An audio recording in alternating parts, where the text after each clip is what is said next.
Hello everybody, today I have an unboxing and review video for you of this BenQ Genie eReading lamp. Now I was contacted by BenQ and they asked if I could take a look at their product, so here it is. Now this lamp is good for any screen usage, so you can use it with your tablet e-reader as suggested by the name of the product, but you can also use it with a computer or any other type of screen. It's supposed to help with eye strain and provide a better lighting environment than just a standard LED or incandescent or fluorescent lamp on your desk. So, really interesting concept. I'm interested to see how well that works, so I'm going to go ahead and, of course, try it out for a while, and then get back to you at the end of this video and share some of the things that I liked and if there were any issues with the product. So, first of all, let's go ahead and open it up. We just have two plastic things to cut here on the side. I suppose before we do that, we'll go ahead and take a look at the packaging. Of course, we just have a picture on the one side here, which curves over to the other side. We have information on the side of the box. So if you'd like to read any of that, feel free to pause the video. And then, of course, their logo on the other side. That is what we are greeted with inside. So, I'll take out this cardboard insert, it appears. Take that out, and we have some pieces in this cardboard casing. Some documentation. So it looks like there's a little bit of assembly, nothing wrong there. And the base of the lamp is in the bottom of the box here. Definitely has some weight to it, which is a good thing. So there's our base. Definitely has some nice weight to it, as I previously mentioned. And it bends at different angles. It definitely has a spring in there to help support the weight of the light at the top once it is put together. So let's see what we have in this part. I'm sure the light itself is right there in the middle. Short little thing. I'm sure they give you a longer cord to go with that. Here is the top of the light. I do like the silver finish. It goes well with Apple products, for example. And below, you can see the LEDs. And there we go. You can see the design. I do like that a lot. We have a nice little handle there and a knob for adjusting brightness or whatever. We'll see when we put it together here. I'm sure this bends. Yes, it does. So you can position the light at different angles.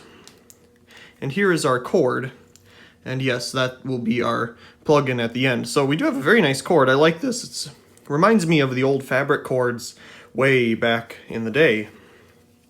Very nice. So it looks like this will just slide directly into here. And then what we'll need to do next is put in the included little screws that it has here, which are in the little packet. On the back, we have our two spots for the screws. So as you can see, we have our two little screws there. We'll go ahead and tighten those down. So we'll go ahead and give it a little extra at the top, like it shows in their picture on the box. And then you just press it in all the way down. Nice, seamless design. You straighten out the cord. Looks like you get a pretty decent length of cord here. Definitely more than 6 feet, I'd say. Maybe 8 feet or so. And we have our power adapter again. Go ahead and plug that in like that. And we'll plug it in. Now that we got it plugged in, let's go over some of the basic functions of the lamp here. To turn it on, we just touch the ring. Now I originally thought that the ring was a, handle. It looks like a handle, but it's not. They say it clearly in the instructions not to use it as a handle either, because it's, well, not really made for that. But if we touch the ring, it'll turn on. If we touch it again, it'll turn off. So it definitely is touch sensitive, and it does more than that. We'll see here in a second. So go ahead and turn the light on, and you can see we have a decent, nice white light. If we'd like to change its color, we can just do so by turning the ring here, and as you can tell, now we have a more daylight color, and then a warm white on the other side of the spectrum. If we'd like to change the brightness, we'll tap the ring or the knob here, and we can adjust the brightness. See, now it's dimmer, and of course brighter. Now we'll remember these settings. If we turn off the lamp and turn it back on, it remembered what we previously had it set at. Now there is the eye care mode on this lamp. To enter that mode, we just hold our finger on the ring for 2 seconds. And as you can see, it went into eye care mode, where it adjusts itself to the lighting in the room, and if you have a screen underneath it and things like that. To get it out of the eye care mode, all you have to do is just turn the knob here, and it'll default out of it into whatever settings you would like to choose this time. So we'll take a look at the LEDs. We'll turn it on, and you can see right now the warm white ones are lit. So if we turn the knob, we'll find the daylight ones start to come to life, and then we just have the daylight ones. Now they're only on one side of the lamp, but this refractor that they're using seems to be pretty good at refracting and reflecting the light all over than just in the one direction. It's interesting to see them shift between the two, but it definitely does the job very well. So let's put it into the eye care mode and see what it does. It looks like it turned off, or made the ones in the middle here a little bit dimmer than the ones on the sides.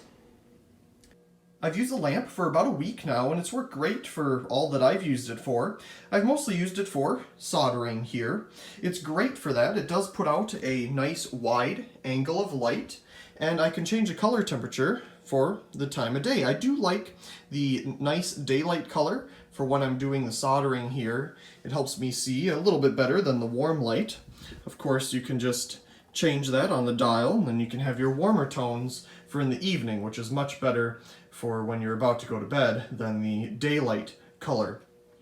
So, I used it once with the eye saving mode because I don't use a light much with my computer, but it worked good for that. It puts most of the light off to the sides, as we saw when I showed it, and that's to compensate for the light coming from the screen. So it works really good with that. But I mostly used it in its normal settings here with the color and brightness. I do dim it in the evening with the warmer tones, and of course I like it very bright for these kind of projects. So overall, I'm really pleased with it. I haven't had any issues at all. Works great. I really do hope you enjoyed this review of the BenQ Genie eReading lamp. I'm really pleased with all of its functions and the design. Once again, I really do hope you enjoyed, and also please comment, rate, share, and subscribe. And thank you very much for watching.